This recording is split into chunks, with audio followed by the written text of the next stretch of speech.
But இன்னைக்கு YouTube வந்து ஒரு பான் வீடியோஸ் மாதிரி ஆயிடுச்சு. இன்னைக்கு நீங்கள் நிறைய போய் ரீல்ஸ்லாம் உள்ளார போய் பார்த்தீங்கன்னா ஒரு நேரத்தில் இன்ஸ்டாகிராமில் ஃபேஸ்புக்கில் அது மாதிரி ஒரு ஆஃப் நியூடு வந்து இதில் வந்துருச்சு இப்போ. புரியுதுங்களா? ஏன்னா வீடியோ போட்டால் காசு சம்பாதிக்கலாம், வீடியோ போட்டால் காசு சம்பாதிக்கலாம் அப்படின்னு எல்லாரும் காசு சம்பாதிக்கிறதுக்கு இறக்குறாங்க. இதுலேருந்து என்ன தெரியுதுன்னா நாட்டில் இருக்கிற அத்தனை பேரும் பிச்சை எடுத்துகிட்டு இருக்கான். எவன்ட்டையும் காசு கிடையாது.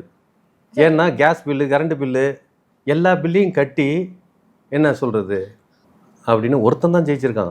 ஒரு ரஜினிகாந்தை பார்த்து கன்னடாவிலேருந்து எத்தனை பேர் கிளம்பி வந்திருப்பாங்க? புரியுதுங்களா? ஒரு சிவகார்த்திகனை பார்த்து திருச்சியிலேருந்து எத்தனை பேர் கிளம்பி வந்திருப்பாங்க? ஒருத்தன் தான் ஜெயிக்கிறதுங்கிறது, ஒருத்தன் தான்.